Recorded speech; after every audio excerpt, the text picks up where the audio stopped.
Voi ați văzut câtă aroganță în domeniul patiseriei? Se duce undeva gluma asta, vă jur că se duce undeva. N-am făcut atac vascular cerebral, nu e că se mai îngrijorează oamenii, se uită așa un pic la mână, băiatul e ok? Că la un dat i-a căzut jumătate de față, a început să zică de merdenele. Noi am râs, dar el nu cred că era ok. Nu, se duce undeva. E foarte multă aroganță în domeniul patiseriei, pentru că toată mâncarea din lumea asta e gătită în bucătării. Mai mici, mai mari, mai murdare, mai curate, dar în bucătării. Patiseria nu. Patiseria are alt nivel de aroganță, da? Patiseria are laboratoare. Asta e aroganța lor. Sunteți săraci cu bucătăriile alea, noi avem laboratoare. Și ați văzut că uneori scrie pe stradă laborator de patiserie. Ăia cei mai șmecheri scriu laborator propriu de patiserie. Nu umblăm noi în laboratoarele altora, știi? Și de fiecare dată când văd asta, laborator de patiserie, mă iau un pic un ghem de draci așa, nu mult, dar mă iau un pic un ghem de... O stare de asta de... freci făină. Nu e rău, dar nu e pericol, adică...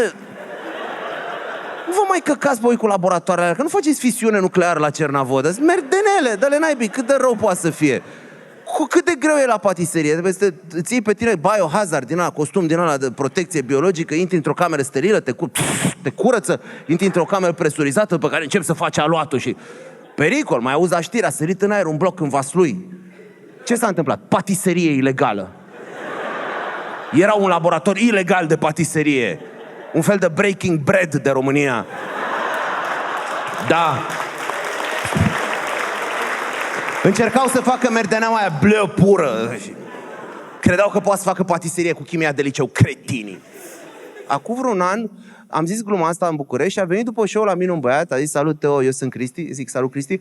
Uite ce voiam să spun, eu sunt chimist și voiam să spun că în anumite condiții de temperatură și presiune, făina poate să explodeze. A zis: e drept, pericolul e mai mare la morărit, dar nici planificația nu e lipsită de riscuri.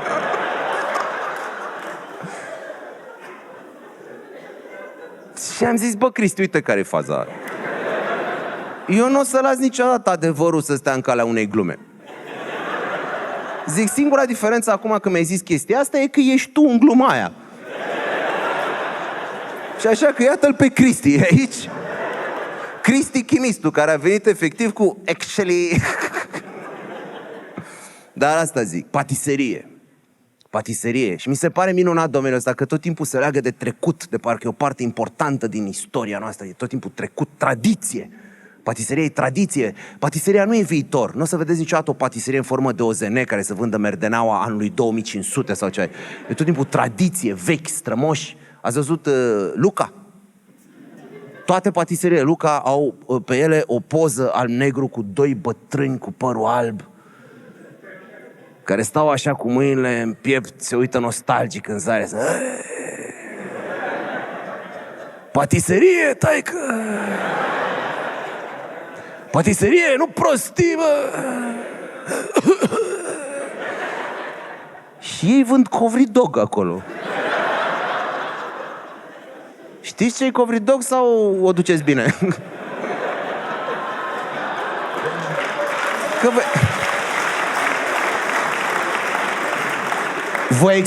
Vă explic dacă trebuie, vă explic. Dacă o duceți mai bine, vă explic. Covridogul e un produs de patiserie în care e un fel de cârnat, deci ăsta hot dog, un cârnat care este învelit într-un... E boală în sărăcie, asta e... Asta e pe scurt rețeta de covridog. Boală în sărăcie. Dacă te uiți în Sanda Marin la covridog, se ia niște boală, se bagă în sărăcie, se dă la cuptor 20 de minute la 200 de grade. Efectiv asta e, boală în sărăcie. Covridog. Covridog nu e de la Dumnezeu. Covridog e o abominație pe care noi am inventat-o ca specie, nu Dumnezeu a creat. Să nu-i puneți o dată lui Dumnezeu în cârcă covridogul, da? Dacă urci în ceruri cu un covridog și îl arăți lui Dumnezeu, se uită la el și nu înțelege, face: n-am făcut eu așa ceva. Dar nici nu înțeleg ce e. Eu fac lucruri mai ușor de înțeles. Nu știu, Holocaust, ornitorinci, chestii de-astea. Ăsta dracu știe ce e. Satana jos în iad: să mor tu și ăla-i vina mea! Bă, dar toate-s vina mea! Că că i-am dat eu mere la pista aia, nici n-am mere aici, uite cât de cald e.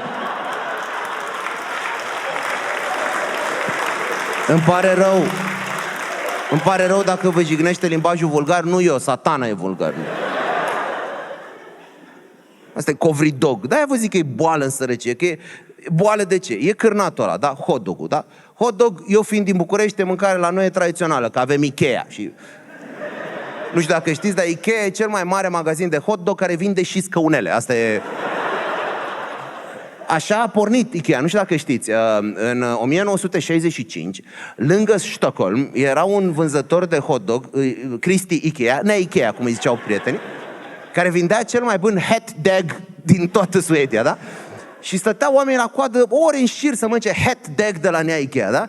Și la un moment dat au început să se supere, erau, bă, Nea Ikea, nu mai putem, ne dor șale, ne doare spatele, cât dracu ne ții la coadă? Și ăsta, dați-le scaunele, mă, să se așeze pe scaunele, să se așeze pe scaunele. Și le-a dat 100-200 de scaunele, cât erau pe acolo, pe lângă Stockholm, da? Dar au rămas fără scaunele și la un moment dat ăștia erau, bre, Nea Ikea, nu mai putem, le-ai dat ăștia scaunele, noi n-avem scaunele, hai mai repede cu hot dog-ul ăla, știi? Și ăsta a zis, bă, știi ceva? Ia, dă-le niște vreascuri și fac ei singuri, știi? Și ăștia au început să-și facă singuri din disperare scaunele din vreascu și la un moment dat Nea Ikea a zis, bă, știi ceva, asta e o idee foarte bună. De acum încolo când îi prind la hot dog, le vând și un scaunel, știi? Și de asta la Ikea cum te duci, iei hot dog, îți bagă și o lampă pe gât. În orice caz e mai sănătoasă lampa decât hot dog-ul, să știți. Că de-aia vă zic, hot dog-ul ăla e un cârnat, el e făcut din carne, da? E din carne de porc. Dar e făcut din bucăți din porc de care porcul nu știe că le are. Deci dacă îi arăți unui porc din ce facem noi hot dog-ul, ăla să miră, face... Bă, aia nu e de la mine. Aia e de la miel sau ceva. N-are cum să fie aia de la mine. Nu cred că am eu așa ceva înăuntru, știi? Și îi arăți pe o carcasă, dar unui prieten de-al lui, știi? Îi zici, nu mă, tâmpitule, uite, e de aici, de la coasta 6 până la Noadă, e un zgârci, noi luăm zgârciul ăsta de la vreo 30-40 de porci, îl tocăm mărunt, îl spălăm cu amoniac, îl dăm cu roz industrial și îl tragem la o țiplă de plastic. Și porcul face... Bă, cum să mâncați aia de mine, mă? Eu sunt delicios în general, nebunilor, dar luați o ureche, luați dracu coada, luați găozul dacă e. Păi nu, că e și găoz acolo. Bă, mielule, tu auzi, mă, ce mănâncă ăștia de mine? Mielul, vă rog să vi-l imaginați aici într-un colț, ca într-un film alb-negru francez. Are o beretă și fumează o țigară. Se uită în gol și face... Știu coaie, drob, știu. Și asta e hot dog-ul, da? Hot dog-ul e un fel de, cum ar veni, cancer tartinabil. Da, ăsta e hot dog-ul, da? Și după aia ei ăsta și îl învelești în aluat de covrig. Care covrigul, ce e? E o șomaj cu mac. E... Nu vreau să vă jignesc, nu vreau să vă supăr. Dacă vă plac covrigii, să vă dea Dumnezeu sănătate, că voi nu prea vă dați șanse, dar... Știți foarte bine că nu e mâncare domnească, boierească, nu-i de parcă și de Paște tăiem covrigul, bă, e... De Crăciun urcă-l pe la mic pe covrig să avem noroc total. Nu e covrig, nimeni nu se mândrește că mănâncă un covrig, știi? Și ei sărăcia și bagi niște boală în ea, după aia covrig dog, tradiție. Vă nu vă făcea mamaia covrig dog? Nu v-ați trăit viața, bă. Ce copilărie am avut, bă. Pe mi-au cam aminte, eu am avut norocul să-mi prind în viață 4 străbunici și 2 dintre ei trăiau la Periș, lângă București, superb la Periș. Dacă nu știți, mergeți. E magic, nu mai Paris, Periș. Este extraordinar la Periș. Și mă lăsau ai mei, glumesc, nu e, nu, că am văzut un pic de, băi, nu, chiar nu. Hai să facem așa, vă anunț eu când zic adevărul, în rest nu m-am minciuni, da? Și mă lăsau ai mei câte 2-3 săptămâni, mă lăsau la străbunici acolo și, băi, mă jucam toată ziua pe lac, mă întorceam seara obosit, murdar, flămând, pantaloni rupți. Toată casa mirosea a covrig dog. Făcea mamaia, făcea hot dog de țară. Făcea, că ea n-avea de unde să cumpere, făcea hot dog de țară, de la găină, luați griji de la găină, că n-aveați griji de porc. Și frământa toată ziua pasta aia, o făcea de mână și după aia lua roz din grădină, că se făcea la Periș rozul, ca pe mână creștea rozul acolo. Și lua un snop de roz de țară din grădină și punea la zgârciul de găină și făcea o dog, așa îi zicea ea, că ea n-avea carte, zicea o dog. Și după aia veneam flămând, mirosea toată casa, era hai la hot dog, hai la hot dog. Și mâncam, făceam o burtă plină de covridog și după aia mă lua mama aia pe genunchi în fața sobei, la gura sobei mă lua și îmi citea statusuri de Facebook. Că de pe atunci stăteau bătrânii numai pe Facebook, știi? Și eu eram mic și întrebam, mamaie, dar de ce stăm la gura sobei, mamaie? Că e august, mamaie. Și am zicea că numai acolo are semnal, acolo avea semnal. Numai la sobă avea semnal. Covridog, bă, nu vă știți istoria, bă. Covridogul a fost cu noi de la începuturile timpului, ne-a ajutat în istorie, că am fost țara asta sărmană la răscruce de invazii, că au bătut vânturile istoriei pe meleagurile astea, bă, dar n-am putut să punem piatră pe piatră, cum au făcut alții catedrale. Noi în bordeie, bă, dar cu credință. Da? Și Covridogul a fost cu noi tot timpul, că veneau aici în invazie romanii, veneau otomanii, veneau romano-otomanii, cei mai mari dușmani ai neamului nostru, romano-otomanii. Nu vă uitați așa la mine, că nu vă știți istoria trădătorilor. Vă uitați la mine ca niște oi proaste spălate pe creier de un sistem educațional ticăloșit și cumpărat de evrei sataniști atei de la Bruxelles. E silă de voi! Nu vă mai știți istoria. Ăia sunt adevărații stăpâni ai lumii, evrei, sataniști, atei. Că le e greu tot timpul. Vă știți cât de greu e să fii evreu, satanist, ateu? Că te trezești dimineața, ești 2 din 3, niciodată nu-ți intră speciala. Te trezești, ești evreu satanist, dar nu ești ateu, ești satanist ateu, dar nu ești evreu. Rar îți pică cireașe. Și de-aia pe ăștia i-a călit viața și sunt cei stăpânii lumii, evrei, sataniști, atei de la Bruxelles. Cum să nu? Și v-au spălat pe creier, să uitați de Covridog, să uitați de esența nației astea, da? Aia e istoria adevărată. A fost cu noi de la începuturi, că noi am fost invadați, am fost aici la răscruce de invazii, da? Și noi tot timpul ce făceam? Ce făceam? Când auzeam că vin romano-otomanii, acum 1.000.000 de ani, că de atunci au început să vină să ne ia tehnologia IT de aici, da? Și ăștia veneau, noi ce făceam? Adunam calculatoarele, ardeam femeile. Acum încercăm să fim mai buni ca bărbați, dar pe vremea aia atâta puteam. Acum 1.000.000 de ani în stadiul ăla eram, hai să te mai iert odată, repede așa. Și ele erau, da, sigur invadează de data asta, că ai mai zis de 2 ori săptămâna asta că invadează? Nu, e fum, pe deal, hai încoace așa. Deci ardeam femeile, pârjoleam fântânile, ceea ce e foarte greu. E o artă de mult uitată a pârjolirii de fântână, da? Că fântâna e foarte greu de pârjolit, că e mai mult apă. E de parcă dai foc cu bricheta la un castravete, e foarte greu să... Dar asta făceam, noi pe vremea aia știam. Deci ardeam femeile, pârjoleam fântânile, adunam calculatoarele, luam Covridogul, fugeam în munți. Și aia veneau, unde-s dacii, unde-s valahii? Care e diferența? Nu contează. Unde-s dacii, unde-s valahii? Sunt frați cu codru. Pula, frați cu Covridogul. Eram toți în codru.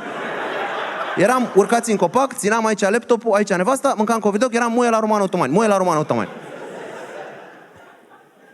Cum să nu? Păi dar e parte din ființa noastră Covridogul, că mii, milioane de ani a fost. Păi e de la daci Covridogul. E de la daci Covridogul, da? Daci au inventat Covridogul, daci au inventat tot. Vă spun un secret, prieteni, acum că ne-am adunat la această seară. Daci au inventat omenirea. Nu știu dacă știți, dar toate populațiile Pământului se trag din Hiperborea, din spațiul Carpato-Danubiano-Pontic. Nu mai râdeți, bă, viermi infecți strădători de neam. La început au fost daci și după aia din ei s-au tras toate populațiile Pământului. Și știu că vă uitați cu privirile astea imbecilizate de ani de zile de știință. Și faceți, păi stai, dom'le, dar alte popoare, alte rase, de unde? Tot din daci sunt toate. Chinezii sunt daci.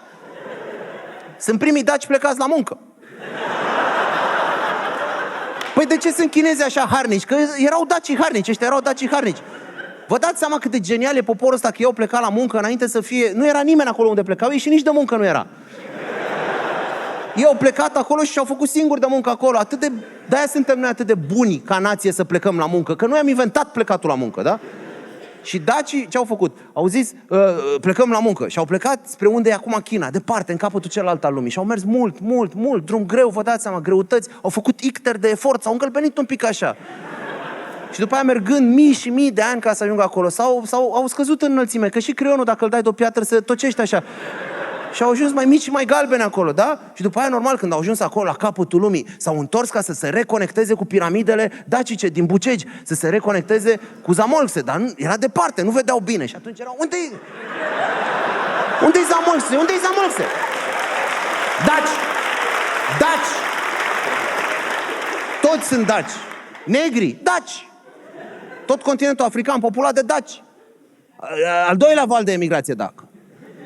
Au văzut ce au pățit ăștia chinezii, cât de greu l-a fost până au ajuns acolo și cum au ajuns și au zis, no, ceva, noi mergem aici în sud, e mai aproape, stăm la căldură, s-au dus la căldură, au stat cu pula la soare, că de-aia au pula de mare. Că au stat cu ea la soare. Normal că ce ții la soare crește, da? Noi tot timpul cu pantalonaciul, cu chilotul pe noi, normal, cu asta ne-am ales, da? Păi ia grâu și pune-l la întuneric să vezi cât de mare se face. Normal, și asta spun. Daci relaxați. Ăștia sunt negri, sunt daci relaxați, da? Pieile roșii, tot așa. Daci, cum adică? Daci. Pieile roșii sunt daci, sunt cei mai deștepți dintre daci. Că au zis, bă, nu ne stăm noi să mergem pe jos până acolo departe. Ei știau că pământul se învârte și au zis, bă, dacă sărim, se învârte sub noi. S-au dus, s-au urcat pe bucegi, au sărit toți deodată tare, s-a învârtit pământul sub ei, au căzut în America. Vă dați seama că stând acolo sus o vreme cât au sărit, i-a ars soarele, au ajuns roșii, erau pieile roșii, da, au aterizat, erau ustură. Au zis, pune naibii niște pene pe cap, că facem isolație, da? Daci roșii, asta e. Și să nu vă aud acum, că văd cum vă uitați unii dintre voi, băi, problematic, nu știu ce să zic, mă. Ăsta nu e rasism, pentru că nu ai cum să fii rasist dac cu dac. Unde ați auzit voi să fie rasist dacul cu dac, negru cu negru? Nu, noi suntem toți daci, să țineți minte asta, că e o lecție importantă. Toată populația, daci. Dacii au inventat tot, bă, trebuie să fiți mândri de asta. Dacii au inventat mersul în picioare, apa caldă, apa rece. În ordinea asta, apropo, că orice prost poate să ia apă rece să o încălzească, da? Dar să o inventezi fierbinte. Și după aia să zici, lasă-o un pic așa. Ăsta e cu adevărat geniul poporului român, după cum bine zice maestru Dan Puric. Ăsta e geniul. Lasă-o un pic așa. Nu-i face nimic, lasă-o așa. Ia uite, bă, apă rece. Tot a fost inventat de daci. Sarcina intrauterină, de la daci. Păi dacii antici, acum 2-3 milioane de ani, n-aveau sarcina. Sarcina nu era în interiorul femeii. Era afară din femeie. Era efectiv extrafemească. Făceau doi sex aici, apărea embrionul acolo. Așa era pe vremuri și era greu, îți dai seama că trebuia să duci fătul după tine. Trebuia să-l duci după tine. Tot timpul trebuia să duci fătul după tine, până îl nășteai. L-ai născut. Da? Și era groaznic, pentru că puteai efectiv să pierzi sarcina. O pierdeai. Te întorceai acasă, te lua, mă, te-am prins. Păi ce faci, fă, tu nu erai însărcinată? Ba da, păi unde e sarcina? Am pierdut-o. Du-te, fă în codru și caută sarcina. Groaznic, o problemă foarte nasoală. Și la un moment dat, o dacă genială, a văzut problema, s-a gândit cum să facă și a inventat o soluție. A legat o sfoară de făt și a legat o sfoară de femeie. Așa a apărut cordonul umbilical. Tot invenție dacică, da? Și l-a legat aici între picioare, că dacă lega aici, vă încurca la treburile casei. Da? Așa, de aici, cu fătul, și acum era mai bine, că și dacă îl scăpai, îl târai pe jos până acasă. Nu era ideal, că trebuia să ajungi acasă să-l cureți de cioburi, de ciungă, de praf, de...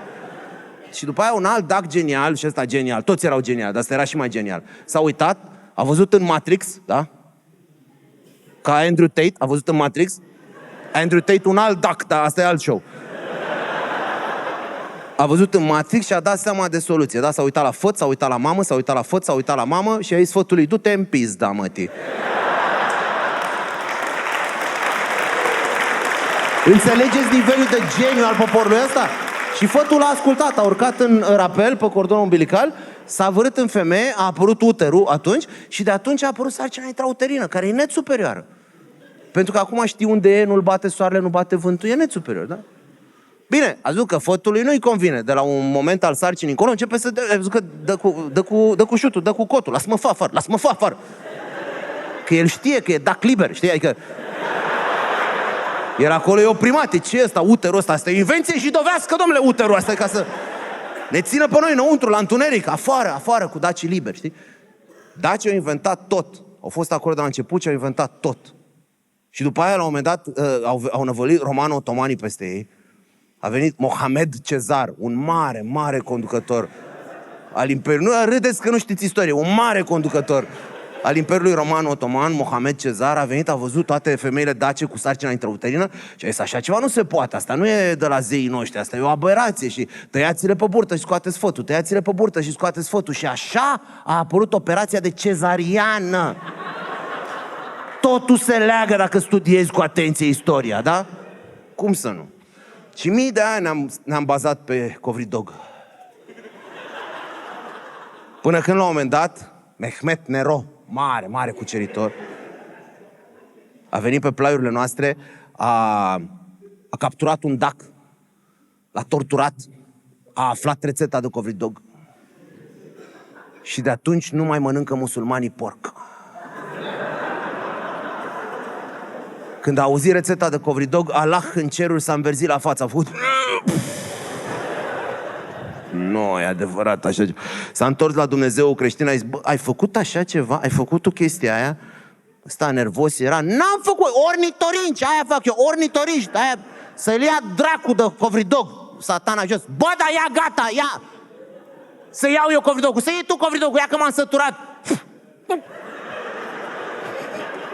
E și vulgar și prost, satana, asta mă enervează la el. Și asta era, Allah, vă dați seama, s-a dus la poporul lui și a adunat tot poporul musulman și le-a zis: musulmani, da, Doamne, nu mai mâncați porc. Și a zis: deloc? Deloc, e groaznic ce am văzut la daci, și acum mai luat de la bilă. Doamne, dar e atât de bună o ceafă cu o berică lângă, merge extraordinar. A, de la bere v-ați luat, nu mai consumați alcool. Și de atunci musulmanii nu mai au voie să bea. Înțelegi? Și după aia Allah s-a dus la Iahve, la Dumnezeu evreilor, care ei sunt acolo raion lângă raion în ceruri. De la asta vine rai, de la raion. E raionul creștin, e raionul musulman, e raionul evreiesc, mic, dar gălăgios, și alături este raionul budist, unde nu e absolut nimic. E așa, închiriază nemobilat.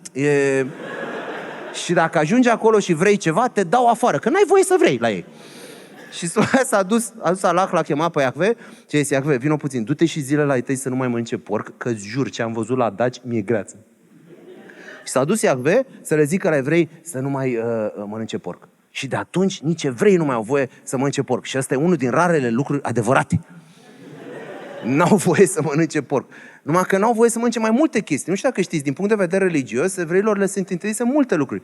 Pentru că în ziua aia l-au prins un pic irascibil pe Iahve și ei un pic pricinoși, le-a interzis tot felul de chestii. Că s-a dus la ei și le-a zis: evrei, da, Doamne, nu mai mâncați porc. De ce? Pentru că trăiți în deșert, n-aveți frigidere, faceți trichineloză. Na, de ce? Da, nu mai mâncați porc. Dar nici dacă îl ținem la umbră și îl mâncăm repede, bă, n-auziți, mă, să nu mai mâncați porc? Dacă nici să nu mai mâncați porc, nu mai mâncați nici creveți, na. Dar și de la creveți faci trichineloză. Nu, mă, dar nu-mi place mie cum arată, ca niște gândaci în apă, mâncați carcalași de apă, sunteți nebuni la cap. Ai dreptate, dar să știi că tragi la tigaie cu un pic de unt și lămâie sunt foarte... Bă, mă enervați, nu mai mâncați... Ia, fiți atenți, nu mai amestecați carnea cu brânza, na! Era un evreu cu o furculiță de pui gorgonzola, era ce? Ce a zis? De ce? Dar n-are porc, e pui gorgonzola, e delicios, vrei să ce? Bă, ia gata, toată lumea puțele afară, tăiați-o moțul, hai! Erau toți, băi, gata, mă, dă-i dracu de creveți. Satana din nou jos în iad: sunt alergic la creveți! Până și Allah a venit de asta să-l ia: băi, Iahve, lasă-i, mă, nebunule, lasă-i cu puțele alea. Iahve s-a întors, aia, Allah, tu le-ai zis la ei tăi să nu mai bea. Ia du-te și întreabă-ți poporul acum, Allah, ce ar prefera, să-și taie moțul la puță și să bea? Sau să nu taie nimic și să nu bea niciodată? Nu, întreabă-i, nu părerea ta, întreabă-i pe ei. Și vă jur că ăsta ar fi un referendum extraordinar în România. Lăsați prostiile alea cu parlamentarii și cu familia. Vă jur, ăsta ar fi un referendum care mi-ar plăcea la nebunie. Da? O singură întrebare. Sunteți de acord să consumați băuturi alcoolice doar dacă vă tăiați moțul la puță? Și o să fie da, nu, și mai scriu oamenii cu pixul, știi? O să fie oameni care să scrie acolo: dacă îmi dai 100 de vot, că o iau de rădăcină. Și așa de la țuică nu se mai ridică. Auzi, dacă dai un kil de vin, îmi iau piciorul de aici. Auzi, mă, moțul la puță, păi de-aia nu merge nimic în țara asta, prietene, că umblăm cu jumătăți de măsură, de-aia. Și cu asta vă mulțumesc, ați fost incredibil.